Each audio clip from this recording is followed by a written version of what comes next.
siang Maya Friends, apa kabar semuanya? Kembali lagi bersama saya Via di Instagram Live Milenial Ngobrol Bareng Dokter Maya pada Hospital. Nah, hari ini kami akan membahas topik yang sedang hangat banget diperbincangkan di berita-berita dan juga di media sosial, yaitu tips mencegah serangan jantung saat berolahraga.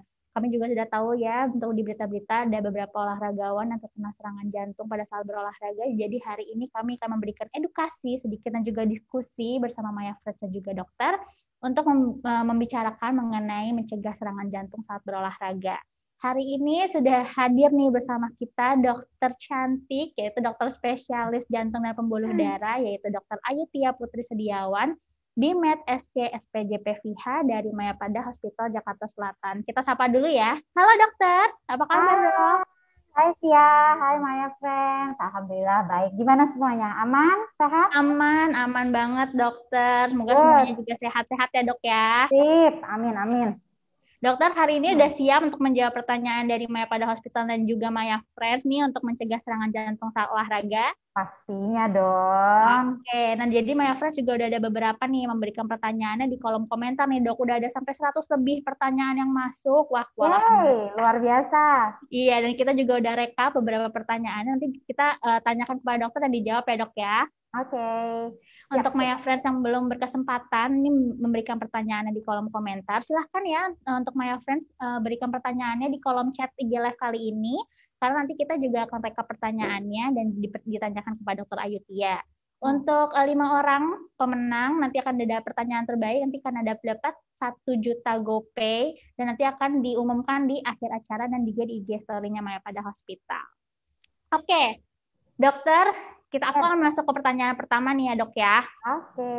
Gimana, Kan gimana? baru-baru ini nih dok, kita kan dikejutkan dengan 2 berita atlet yang mengalami henti jantung ya. Ada pesepak bola Denmark Christian Eriksen dan juga ada pebulu tangkis Indonesia yang legendary banget yaitu Markis Kido. Dan keduanya tuh katanya disebut kolaps karena henti jantung nih dok.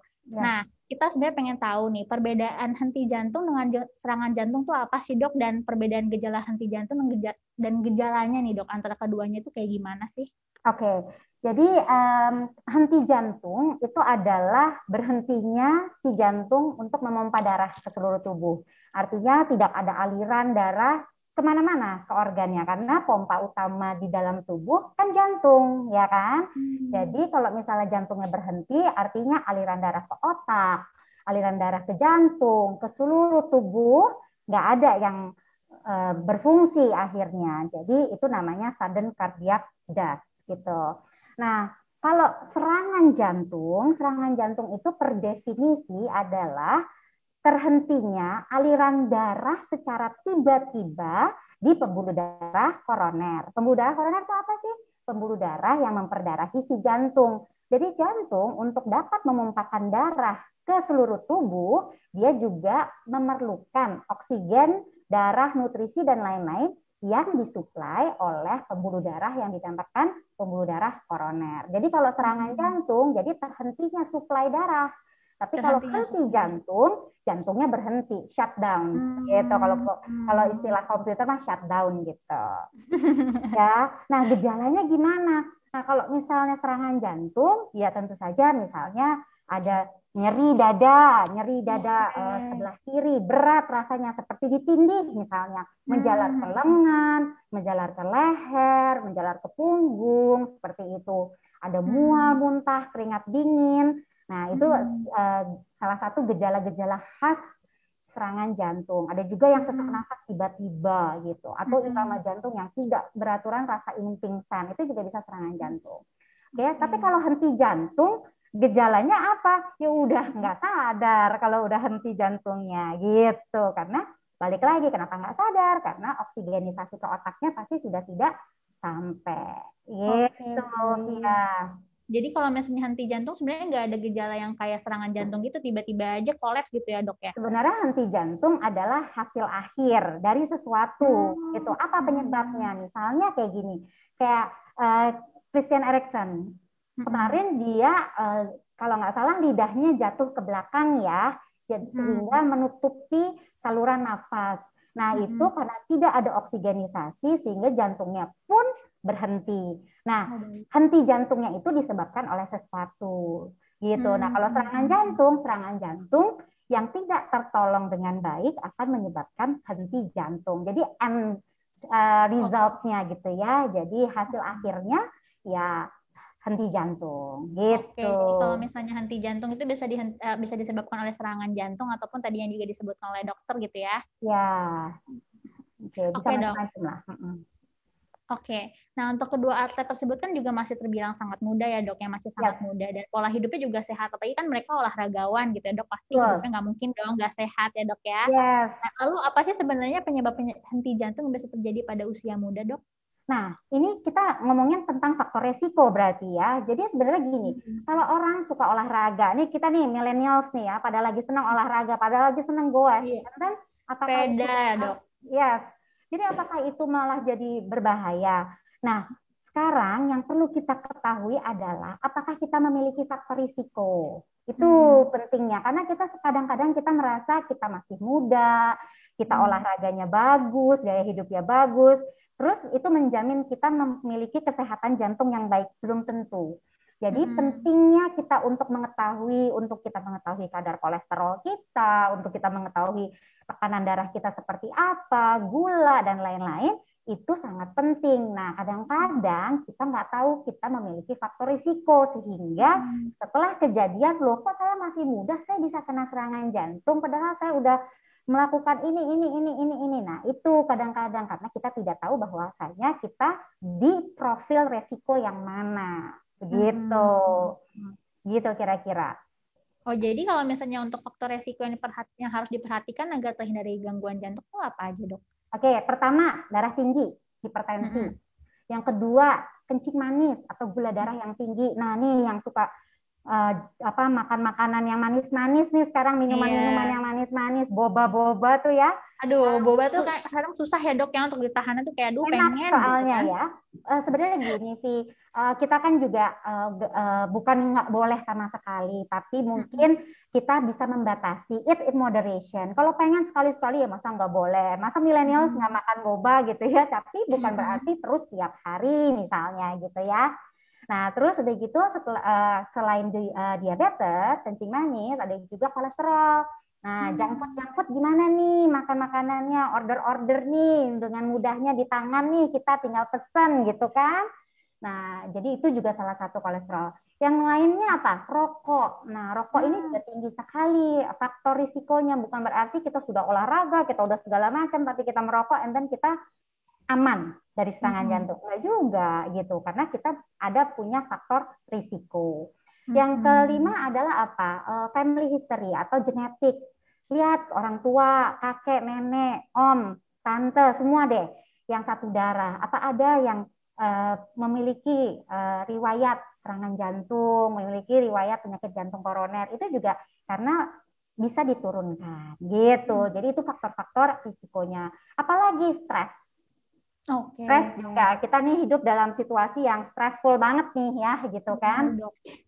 Jadi stres kondisi dengan keadaan saat ini, stres dengan kerjaan dan lain-lain, itu juga stres juga memicu terjadinya peradangan atau inflamasi pada pembuluh darah. Itu juga salah satu faktor risiko gitu, Ya, Vi. lagi kalau misalnya milenial kan kadang-kadang suka overthinking tuh ya dok ya, itu tuh yang berbahaya kan. Kalau misalnya malam-malam gitu kan overthinking udah begadang, overthinking, aduh. Jadi manajemen stres harus juga baik ya gitu. Oke, nah dok kan kalau misalnya tadi kita udah ngomongin juga ya faktor resikonya. Nah sebenarnya kan lebih rentan nggak sih dok sebenarnya henti jantung itu dialami oleh atlet atau mungkin kalau misalnya tadi kita juga udah sering olahraga gitu walaupun kita bukan atlet tapi kita sering olahraga itu lebih rentan nggak sih terkenanya dok? Lebih Atau emang cuma rentan, karena tadi faktor resikonya aja? oke, lebih rentan tidak lebih rentan. Tapi intinya sih kita mengetahui faktor resiko itu tadi gitu. Sebenarnya kalau kita lebih sering olahraga, sebenarnya harusnya jantung kita lebih baik gitu. Kapasitas fungsional kita, kapasitas fungsional jantung pasti lebih baik. Namun nggak serta-merta hanya olahraga atlet terus dari gitu jadi wah dia harus jadi jangan olahraga deh karena atlet pada banyak yang meninggal misalnya gitu, banyak yang meninggal di lapangan bola misalnya ya, nggak gitu juga gitu, tidak langsung berhubungan, tapi maksudnya adalah olahraga itu sangat baik buat jantung, tapi seberapa jauh kita olahraga, intensitas yang seberapa besar, seberapa berat kita berolahraga, apa parameter yang mesti kita ketahui saat kita olahraga itu penting, gitu ya. Jadi bukan olahraganya menyebabkan lebih rentan terhadap serangan jantung, tapi faktor-faktor di luar itu, gitu.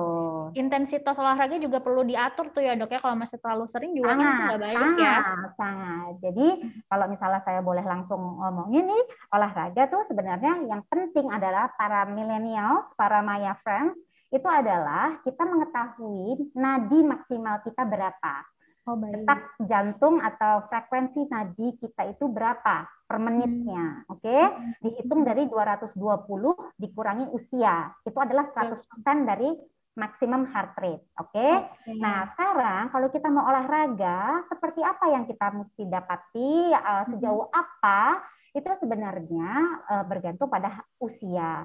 Nah, kalau misalnya udah dapat 100% maksimum heart rate, olahraga yang bagus buat jantung tuh 50-70% aja itu sudah cukup baik gitu dari angka yang kita dapati maksimum heart rate tersebut. Berapa kali seminggu?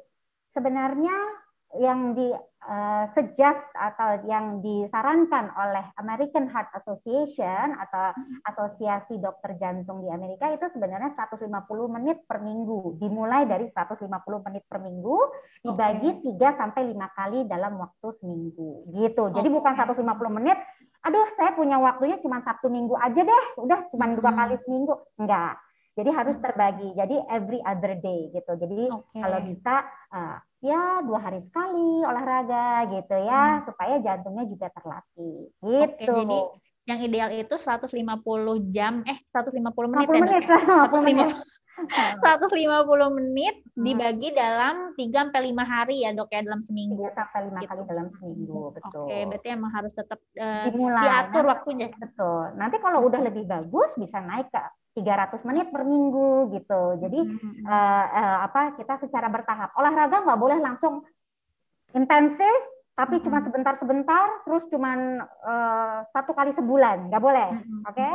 Jadi kita harus ada peningkatan pelan-pelan gitu. Oh iya, kalau misalnya ada juga beberapa kasus juga kan pengen banget diet, jadi olahraganya insentif banget tuh ya kan, tiba-tiba jadi kolaps jantung, itu juga ada beberapa kasus yang kayak gitu ya dok ya. Yes. Jadi ya satu lagi kalau lagi olahraga, listen to your body. Jadi dengerin badannya udah ngap-ngapan ya jangan dipaksa gitu. Jadi nanti tinggal ditambah frekuensi olahraganya. Nanti lama-lama jantungnya lebih terkondisikan kok, lebih bagus kok biasanya gitu. Tapi butuh waktu. Ya. Jangan terlalu nge-push diri sendiri ya dok ya.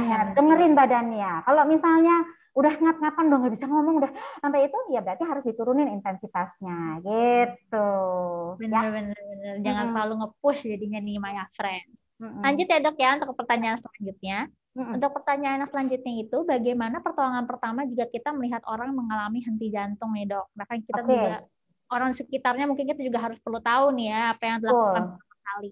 Oke, ini penting banget ya karena setiap 9 detik terjadi henti jantung di dunia ini. Oke, jadi kita harus tahu bagaimana cara menangani henti jantung. Pertama, Vi, kita mesti lihat dulu. Ketika kita melihat ada korban, ada yang kira-kira nih kok nggak sadar gitu ya. Pertama kita harus lihat lingkungan, oke? Lingkungannya bagaimana? Dangerous nggak? Berbahaya nggak buat kita? Jangan terus kita di tengah orang yang banyak listrik lagi ada air gitu terus kita being a hero dan kita yang kena setrum. Jangan sampai ya. Jadi pertama kita lihat lingkungannya, kita amankan lingkungannya. Yang kedua adalah respons. Kita cek respons. Kita Pak, Bu, misalnya gitu. Ya, kita panggil, kita lihat. Lalu dalam waktu 10 detik kita kalau bisa sudah bisa meraba nadi ada di sini ya, yang duk itu. Kalau tidak teraba, langsung lihat dadanya naik turun nggak nih ya. Kalau misalnya udah enggak, dalam 10 detik kita harus langsung dorong dadanya gitu ya dok ya. Betul. Jadi harus dengan begini kita harus pijat jantung Oke, dengan kedalaman 5 sampai 6 cm dengan frekuensi minimal 100 kali per menit. 100 kali per menit. Yes, oke. Jadi kalau zaman sekarang lagunya apa ya? Baby Shark mungkin. Baby Shark tuh bisa. Baby Shark du du du du du gitu. Oke. Ah, Jadi temponya harus cepat ya, Dok ya? Yes, yang penting cepat, tapi kita harus dalam, tapi kita harus allow recoil. Jadi dadanya juga harus naik, turun, naik, turun. Oke? Nah, itu kita lakukan. Oke? Sambil kita lihat airway-nya bagaimana, jalur nafasnya bagaimana. Ini yang Christian Eriksen ya. Jadi kita harus lihat apakah ada lidahnya. Jadi kita harus head tilt, kepalanya itu kita naikin supaya lidahnya jangan jatuh ke belakang. Ini yang kejadian pada naikinnya berarti ke arah gini ya, Dok? bukan kebalik. Ya, betul. Gitu ya. Nanti ada tuh di Instagramnya Maya pada ada tuh caranya ya, ada simulasinya. Oke. Nah, itu kita lihat. Nah, kalau zaman pandemi, sayangnya kita tidak disarankan untuk memberikan mouth to mouth. Nafas buatan dari mulut ke mulut gitu ya, Dok? Nggak boleh, karena takutnya ada virus. Kita juga jangan sampai menyelakakan diri kita sendiri juga gitu. Jadi itu melakukan itu sangat-sangat baik gitu. Satu lagi tadi, abis yang dangerous itu ngelihat sekitar, jangan lupa minta orang lain untuk panggil ambulans.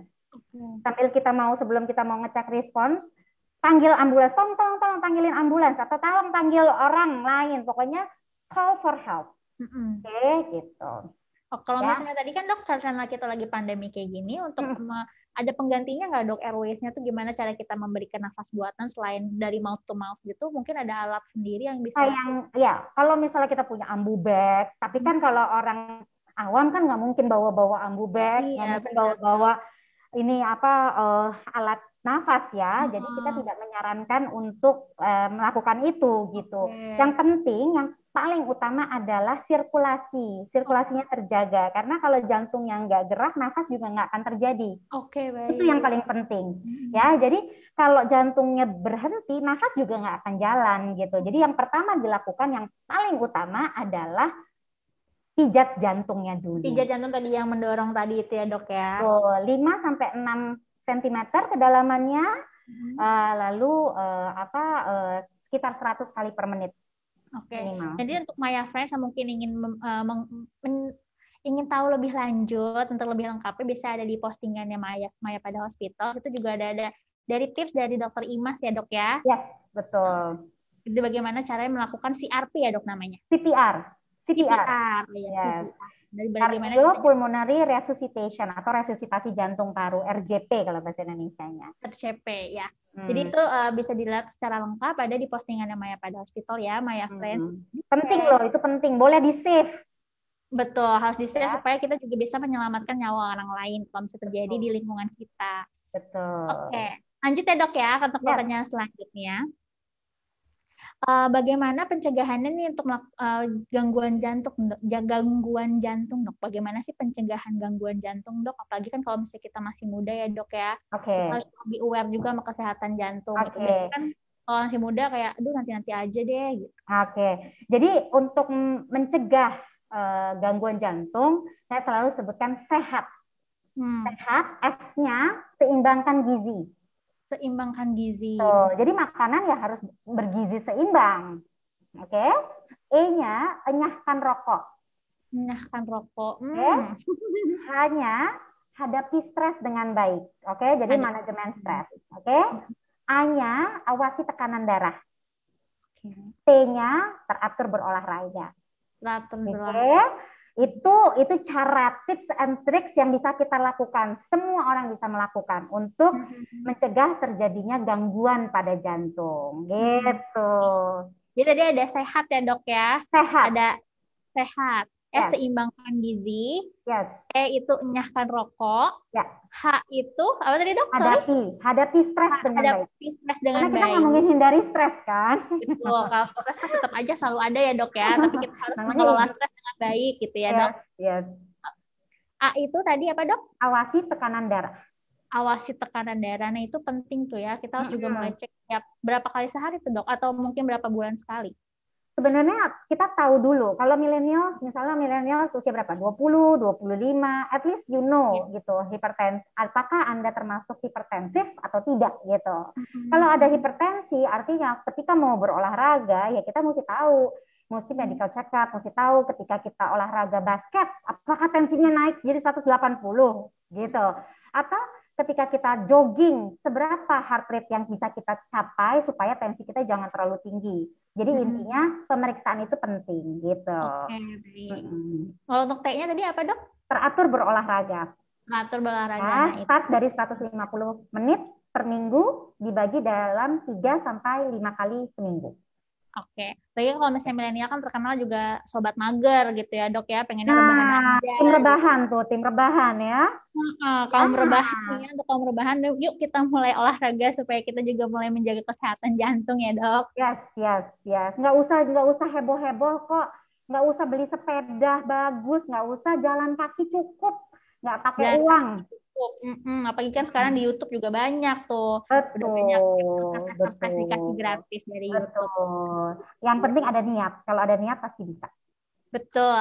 Oke, Dok. Nah, kalau misalnya tadi kan awasi tekanan darah tuh ya, Dok. Ya, berarti kan Hmm. kita juga harus melakukan pemeriksaan nih ya, Dok, untuk melakukan tindakan preventif dan mencegah terkenanya serangan jantung atau penyakit jantung nih. Apa aja sih sebenarnya sih, Dok, yang perlu kita lakukan untuk pemeriksaan dini gitu, untuk anak muda apalagi? Oh, oke.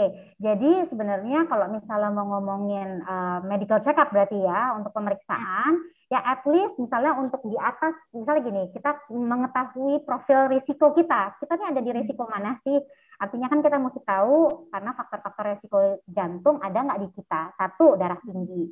Dua, Hmm. kolesterol misalnya. Kolesterol ternyata pada usia muda, kolesterol juga bisa loh tinggi. Bukan Hmm. berarti kolesterol itu pada usia tua saja gitu karena Hmm. kolesterol itu sebenarnya 80% diproduksi oleh liver kita loh Oh.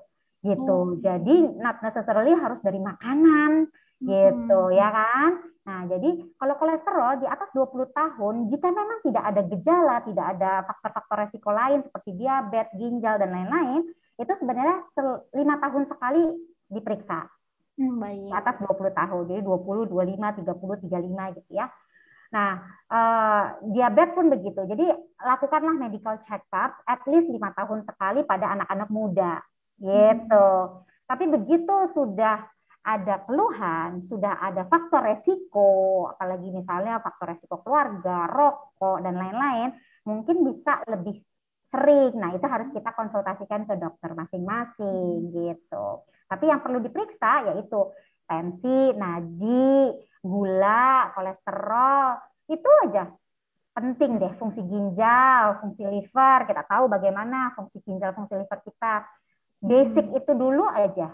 Hmm. Cukup kok kalau buat anak-anak muda mah gitu Hmm. ya. Tapi at least kita tahu Oke, gitu. kalau misalnya emang nggak ada faktor resiko dari genetik, untuk 5 tahun itu juga cukup ya dok ya, per 5 tahun Nah, sekali. Tapi ya. kalau mungkin ada faktor dari keluarga gitu, ada faktor resiko hipertensi atau diabetes, itu perlu 1 tahun sekali Lebih mungkin ya sering minimal ya. ya. Oke, nah dok mungkin boleh kasih tips juga nih dok kepada milenial gimana sih agar terhindar dari penyakit jantung. Mungkin tadi bisa diulangi lagi dok, kalau mungkin ada yang baru gabung untuk yang sehat tadi. Sehat, S-nya seimbangkan gizi, E-nya enyahkan rokok, H-nya hadapi stres dengan baik, A-nya awasi tekanan darah, T-nya teratur berolahraga. Oke, ya Oke, itu ya Maya Friends tipsnya dari Dokter Ayu Tian. Mudah-mudahan eh, masuk juga nih ke otaknya, jangan cuma selewat aja didengerin. udah dibikinin akronim nih soalnya nih. Iya, kalau misalnya zaman dulu kan zaman kita sekolah kan juga suka dikasih akronim tuh ya untuk menghafal. Itu juga dikasih akronim nih dari Dokter Ayu Tian mengenai sehat gitu untuk menghindari serangan jantung saat berolahraga dan juga untuk menjaga kesehatan jantung ya dok ya. Yes. Oke, nah kita akan masuk nih dok pertanyaan dari Maya Friend. Sudah ada Hmm. banyak banget yang masuk, tadi udah ada 100 nih masuk ke postingan kami. Dan kita Mm-mm. sudah memilih 5 pertanyaan nih dok. Oke, Aku masuk ya dok ya ke pertanyaan pertama. oke. Dari @trainans_abrisam. Dok, saya pria berumur 23 tahun. Oke, masih Hmm. muda nih dok. Saya Mm-mm. baru mulai berolahraga sepeda tahun 2012. Nah, di tahun 2017 sampai sekarang saya rutin 4 sampai 6 kali seminggu sepeda, lari dan gym. Banyak juga nih olahraganya. Atlet kayaknya nih ya. Oh, atlet ya, Dok ya. Terkadang pagi lari, sepeda, sore gym. Wow. Hmm. Banyak banget nih olahraganya. Yang ingin saya mau tanyakan, saat lari atau sepeda, saya selalu monitor heart rate di sekitar 150 sampai 185. Jika Hmm. menyentuh 189 sampai 190, saya Hmm. akan slow down. Hmm. Yang ditanyakan, Dok, Hmm. apakah wajar dan aman di usia saya saat ini dengan heart rate tersebut pada saat berolahraga? Adakah anjuran kisaran heart rate yang kira-kira aman untuk usia saya? Terima kasih, Dok. Nah, Oke, thank you tadi Dokter udah, pertanyaannya. heeh, Jadi tadi kan kita udah sebutin ya sebenarnya apa heart rate yang maksimal kita capai itu adalah 220 dikurangi usia. betul. Artinya kalau 23 tahun maksimalnya 197 nih gitu. 187 ya, Dok ya. Ah, ah. Hmm. Ya, jadi intinya sih kita melihat dari 50% dari 20 50% sampai 70% dari heart rate maksimalnya. Sorry, usianya tadi Hmm. berapa? 23, Dok. 23 ya. Oke, jadi 220 dikurangi 23 kan 197. 197. Oh, Yes. gitu. 197 sebenarnya kalau mau 70% itu di 138, 140 lah gitu. Jadi Hmm. kalau misalnya itu yang untuk lebih ke endurance gitu ya, lebih untuk jantung. Kalau ngelihat dari uh, tadi jabarannya ya gym lah, ya sepeda Sepeda, macam-macam gitu, lari. lari gitu ya. Apa boleh sebenarnya sampai 80% itu berarti di angka sekitar 160 kali per menit. Jadi kalau 100, tadi bilang sampai 180 190 too much, terlalu udah banyak, terlalu banyak tuh, Dok ya. terlalu Terlalu cepat. cepat. Terlalu Kenapa cepat. sih nggak boleh? Karena risiko henti jantungnya menjadi lebih besar, gitu, Hmm. gitu. Jadi uh, apa kalau kita maksimum heart rate maksimum itu hanya boleh di 5 menit saja sebenarnya. Hmm. Kalau kita kondisinya memang kondisi kita sehat ya. Tapi kalau Hmm. misalnya di bawah, kalau misalnya mau endurance, mau sepedahan gitu, jangan dibiarkan setinggi itu terus gitu. Hmm. Slow down. Justru malah dari di atas 160 udah harus slow down gitu. Hmm. Intensitasnya harus kita turunkan Oke. gitu. Kalau misalnya dilihat dari intensitas olahraganya juga mungkin itu tadi yang dianjurkan dokter kan 150 menit dibagi 3 sampai 5 hari ya, Dok ya. Dimulai. Kalau ini kayaknya apa Maya friend kita satu ini sepertinya dia udah sering sekali olahraga karena sudah dimulai dari Hmm. 2012. Hmm. Artinya bukan pemula lagi gitu. Jadi waktunya sebenarnya itu menyesuaikan karena dimulai 150 menit naik ke 300 nanti naik naik naik gitu. Kalau Hmm. untuk timing nggak apa-apa, tapi kalau untuk heart rate-nya mungkin bisa diturunin dulu ya gitu. Jadi Hmm. intensitasnya kita main di low zone dulu aja. Oke, jadi emang harus lebih di slow down ya, Dok ya. Tapi kalau Yes, misalnya intensitas olahraganya segitu mungkin bisa diatur lagi gitu ya, Dok ya, bisa dikondisikan. yes. Oke, lanjut ya, Dok ya, untuk pertanyaan yang kedua dari Banu Mayantini. Kalau sudah rajin minum obat, apakah ada kemungkinan kena serangan jantung juga, Dok? Persentasinya berapa persen bisa terkena serangan jantung? Oke, tergantung nih Maya friend. Kalau minum obat tapi gaya hidupnya jelek, sama juga Hmm. bohong gitu. Kalau minum obat tapi nggak pernah olahraga, ya nggak bagus juga. Minum Hmm. obat tapi tidurnya nggak pernah cukup gitu, karena tubuh juga perlu tidur, tubuh juga perlu istirahat gitu. Jadi nggak serta-merta obat menjawab semuanya, tapi obat itu untuk mengontrol penyakit jantungnya tersebut gitu. Oke. Jadi berapa persentasenya belum nggak tahu karena tergantung dari berapa banyak faktor resiko yang ada dan bagaimana lifestyle-nya gitu. Artinya obat tidak menjamin Oke. gitu. Tapi saya jadi penasaran nih, Dok. Kalau misalnya emang dia sudah mungkin dikatakan punya penyakit jantung gitu ya, Dok ya. Dan juga mungkin ada juga yang udah dipakai ring atau stent Hmm. itu, Dok. Nah, itu Ya, kalau misalnya olahraga itu masih boleh ya, Dok, tetap? boleh, malah kita tidak menyarankan untuk pasien tersebut jadi mau olahraga, harus olahraga karena olahraga kan bagus buat jantung. Tapi olahraga yang seperti apa? Itu lagi, balik lagi. Biasanya kita akan lakukan yang namanya treadmill test ya. Jadi itu stress test di mana kita melihat respon tubuh masing-masing pasien, respon jantung masing-masing pasien. Kalau misalnya pada pasien A misalnya habis pasang ring, dia bisa tuh jalan 5 kilo sehari. Boleh-boleh aja. Tapi ada di pasien tertentu yang belum boleh 5 kilo gitu. Jadi beda-beda. Nah, tapi pada dasarnya pasien dengan penyakit jantung boleh dan disarankan untuk olahraga sesuai dengan kemampuan dan kapasitas fungsional masing-masing pasien. Oke, jadi kalau mungkin yang sudah menjadi pasien jantung mungkin juga bisa dikonsultasikan lagi kepada dokter spesialis jantungnya juga ya dok ya. Yes. Untuk olahraganya juga mungkin bisa sama dokter spesialis kesehatan olahraga juga ya dok ya, konsultasi mungkin. Oke, lanjut ya dok ya untuk pertanyaan yang ketiga dari Tika.Selone. Selamat malam dokter, saya pernah dirawat karena SVT 2019 lalu. Apakah SVT itu bisa kambuh kembali dan apakah saya masih bisa berolahraga dengan porsi orang normal atau sehat lainnya? Mohon arahannya dan terima kasih. Mungkin bisa dijelaskan terlebih dahulu dok, SVT itu? Yes. SVT itu adalah supraventricular tachycardia. Artinya ada irama jantung yang quote unquote korslet lah bahasa gampangnya gitu ya. Jadi detak jantungnya sangat cepat dan iramanya itu tidak yang seharusnya gitu. Nah, apakah ini boleh olahraga? Tentu boleh, tapi tidak boleh diforsir ya. Jadi balik lagi 50 sampai maksimal 70% dari maksimum heart rate-nya. Lalu apakah SVT bisa kembali? Bisa, sayangnya bisa kembali. Jadi biasanya pada pasien-pasien SVT ada diberikan obat yang kalau perlu gitu, kalau mulai berdebar tuh dikasih ya, pill in the pocket judulnya. Nah itu tentu dibawa kemanapun pergi misalnya. Lalu SVT-nya bagaimana? Apakah ada perlu diablasi, dilakukan tindakan supaya berhenti SVT-nya, itu juga bisa. Nah itu bisa nanti dikonsultasikan.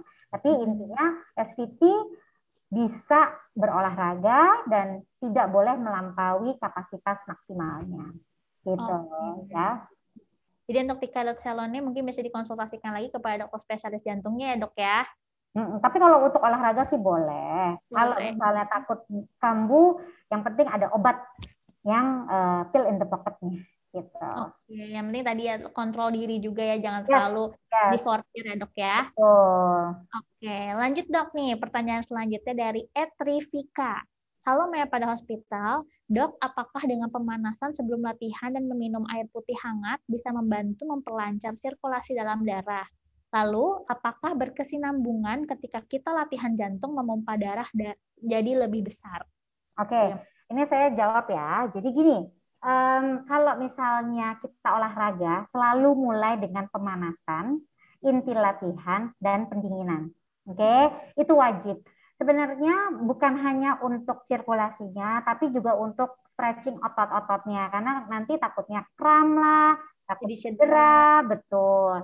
Lalu juga dengan pemanasan, kita secara gradual akan meningkatkan heart rate. Jadi nggak tiba-tiba. Semua yang serba tiba-tiba tuh nggak bagus gitu. Jadi pemanasan itu baik untuk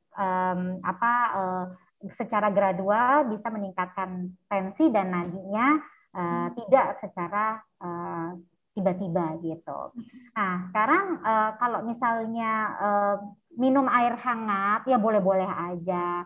Yang suka menjadi pertanyaan adalah minum air dingin. Saya baca di salah satu komen juga, pertanyaan juga, ada katanya salah satu pertanyaan yang tetangganya meninggal karena dibilang habis minum air dingin, terus habis olahraga minum air dingin dan meninggal karena minum air dingin. Sebenarnya nggak ada, itu mitos ya. Jadi sebenarnya minum mau air hangat, mau air suam-suam kuku, mau air dingin, boleh-boleh aja, nggak ada masalah. Biasanya memang kalau kita olahraga, suhu tubuh kita kan meningkat. Kalau kita minum air dingin itu menetralisir suhu tubuh kita. Lebih enak minumnya, lebih banyak minum air dingin dibandingkan minum air panas. Karena pada sejatinya saat olahraga itu yang kita tidak boleh adalah dehidrasi. Hmm. Oke, itu yang paling penting poinnya adalah dehidrasi. Jadi cegah dehidrasi aja sebenarnya. Yang Mm-mm. kedua adalah tadi pertanyaannya, hmm, apakah atlet jantungnya lebih baik ya? Apa kalau Latihan olahraga? jantung memompa darah lebih besar nih, Dok. Yes.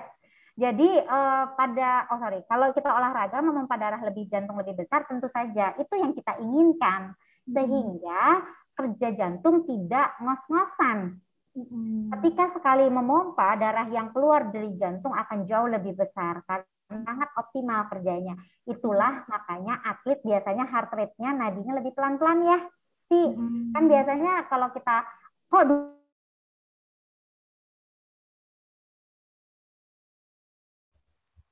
Halo? halo, halo, Nah, ada lagi ya. suaranya nih. Misalnya dulu olahraga kita nadinya cepet banget gitu. Sekarang kok Mm-mm. nadi saya kok makin lambat, makin lambat. Nah itu karena biasanya fungsional kita, kapasitas fungsional kita meningkat biasanya tuh gitu. Mm-mm. Pada atlet, nadi atlet tuh biasa 50, 52 itu biasa buat mereka gitu. Jadi Walaupun udah memang lari-lari tetap biasa aja tuh ya heart rate-nya, Dok ya. betul, betul. Makanya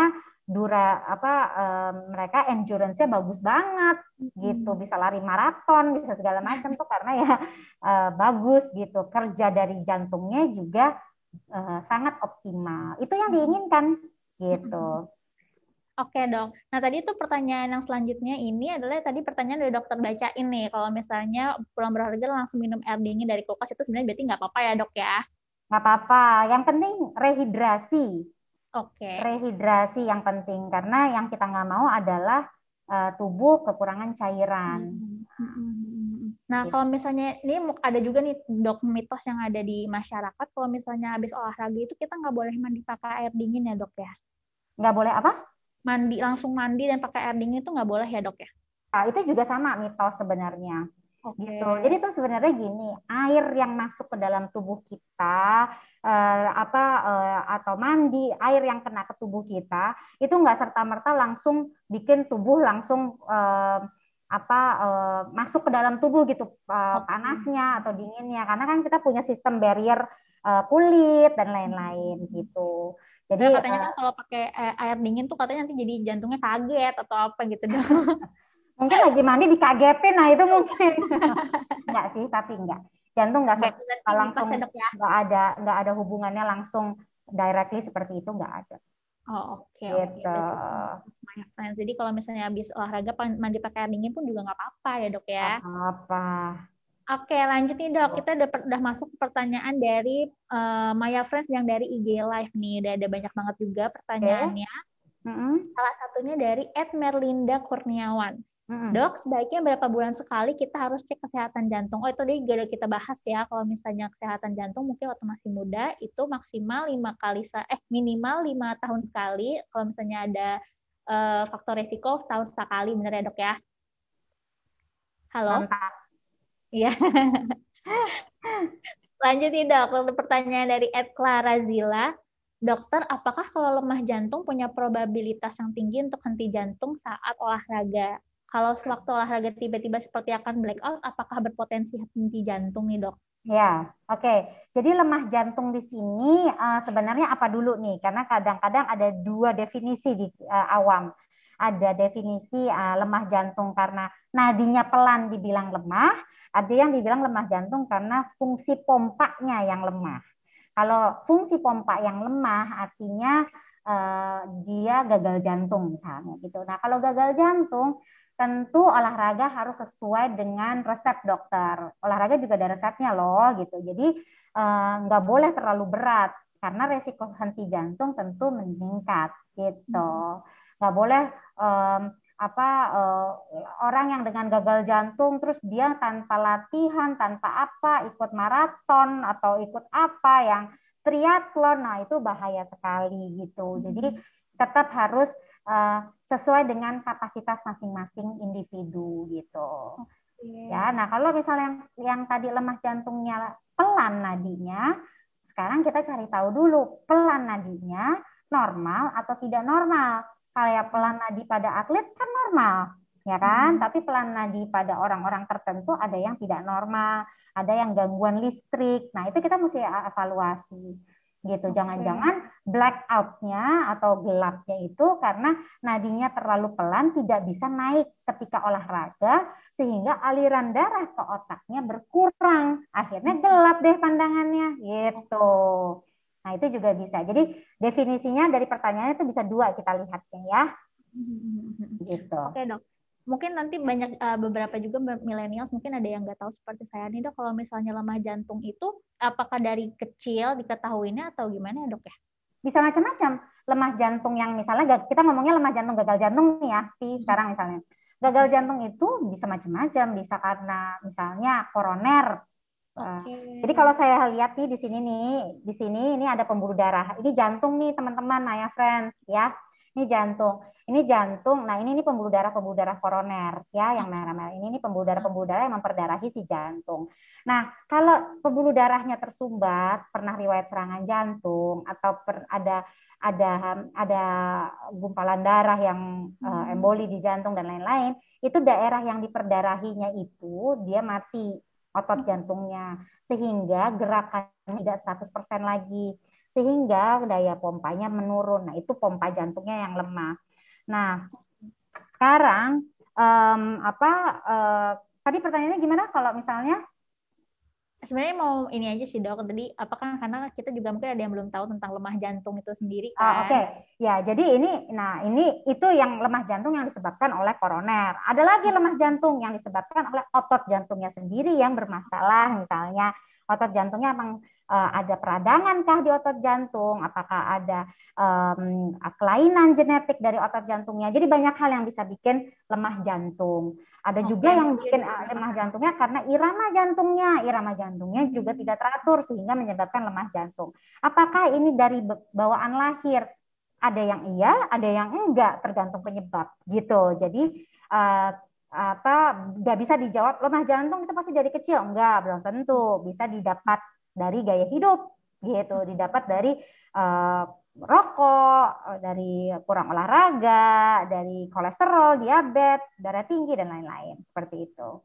Berarti banyak definisinya ya, Dok, dari lemah jantung itu sendiri, dari Betul. penyakit koroner juga bisa. Banyak penyebabnya. Ya.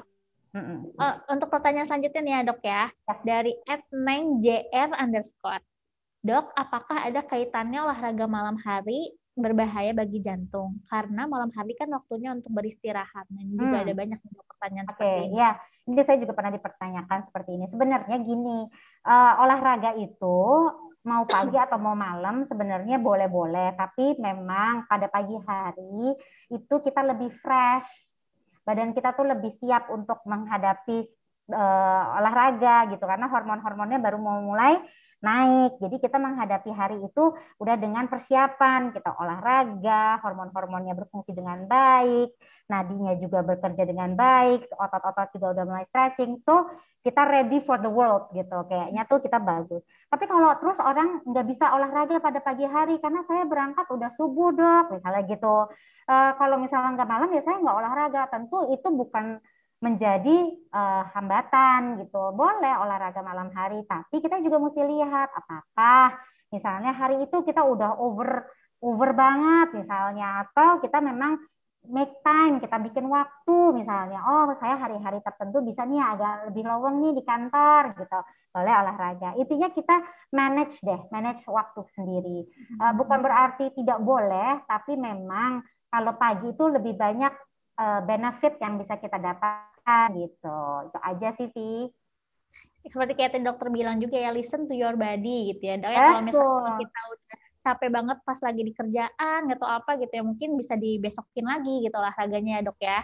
Tapi tetap harus disiplin ya, jangan tim besok dulu gitu kan. Kumaha besok. Jangan nanti besok lagi, jangan besok lagi gitu. Nanti kalau misalnya emang hari ini nggak bisa, besok bener olahraga gitu ya, Dok ya. Iya. Oke, lanjut nih, Dok, ke pertanyaan lanjutannya dari @dix.city. Sebenarnya apa penyebab jantung berhenti berpacu ketika seseorang melakukan olahraga yang terlalu berat? Benarkah ada pengaruh hormon, jenis makanan, dan minuman yang dikonsumsi sebelum olahraga berpengaruh pada jantung? Misalnya seperti minuman energi dan lain-lain. Itu dok pertanyaannya. Oke, jadi apakah henti jantung berhubungan dengan heart rate ya tadi ya awalnya? Gini dok, penyebab berhenti jantung berpacu ketika seseorang melakukan olahraga yang terlalu berat. Penyebabnya apakah ada pengaruh dari hormon, jenis makanan, dan minuman yang dikonsumsi dikonsumsi sebelum berolahraga, seperti Oke, minuman oke, energi. yes. Jadi kalau misalnya memang kerja jantung terlalu berat, memang dia relatif bisa kalau terlalu tinggi itu memang menyebabkan aritmia, irama jantung yang tidak teratur, sehingga pasokan oksigen dan lain-lain memang terhambat. Semua yang disebutkan tadi benar, memang hormon-hormon, hormon stres. Kan kita kalau kita lagi olahraga ada hormon stresor juga kan sebenarnya. Nah, itu hormon stresnya juga meningkat dan lain-lain. Dan kalau terlalu tinggi malah menyebabkan inflamasi peradangan gitu. Jadi memang semua ini suatu hal yang kompleks sebenarnya gitu kalau dijabarkan satu persatu. Nah, kalau makanan minuman, kalau bagi orang-orang kan ada ya orang-orang yang nggak kuat sama golongan kafein gitu. Energy drink kan suka ada kafeinnya ya. Sebenarnya dia supaya lebih mompa, lebih lebih lebih Energi ini gitu ya. betul, apa pembakarannya lebih lebih heboh gitu, lebih lebih naik gitu.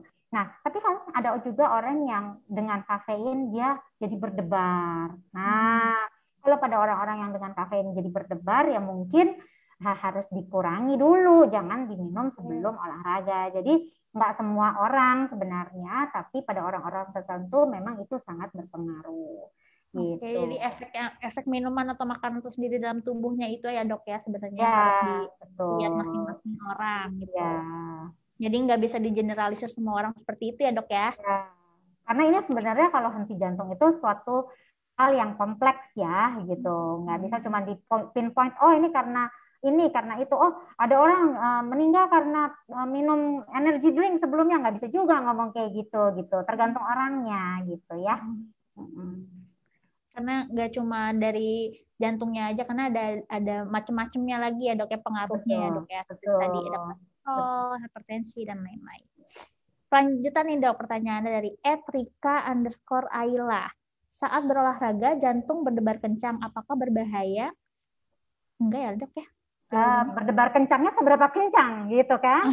Kalau misalnya berdebar kencangnya masih dalam kondisi yang tadi 50 sampai 70% dari 220 dikurangi usia, tentu masih baik, masih wajar, masih normal. Tapi kalau berdebar kencangnya udah di atas 220 misalnya, ya itu bahaya gitu. Misalnya nadinya pas lagi olahraga, kok nadi saya 230 ya, itu udah pasti bahaya gitu. Ya tadi juga kita harus tahu juga ya batas denyut nadi tertinggi kita tadi itu ya dok ya. Sama satu lagi sih kalau bisa Maya Friends kalau olahraga kan kita harus secara rutin kita hitung ya nadi kita. Kalau misalnya mau hitung nadi di sini ya boleh-boleh aja.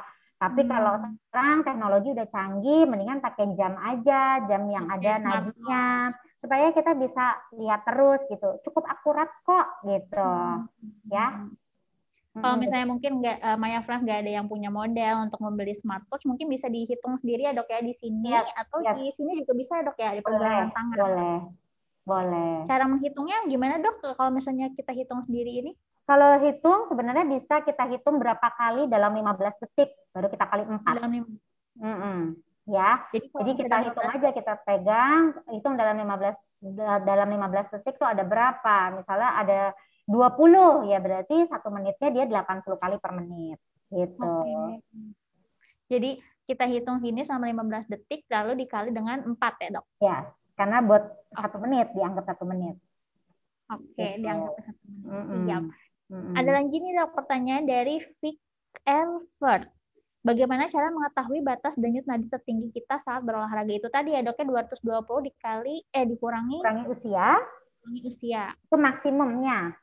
Kalau kita Mm-mm. mau olahraga, sebenarnya untuk jantung low to moderate intensity. Jadi intensitas ringan sampai sedang. Itu 50 sampai 70%. Udah cukup. 50-70%. Kalau terus, aduh kok rendah banget ya angkanya. Nah, itu artinya olahraganya diseringin. Nanti lama-lama kan nadi kita akan turun. Kalau kita udah kapasitas fungsional kita lagi baik, biasanya nadi kita turun gitu.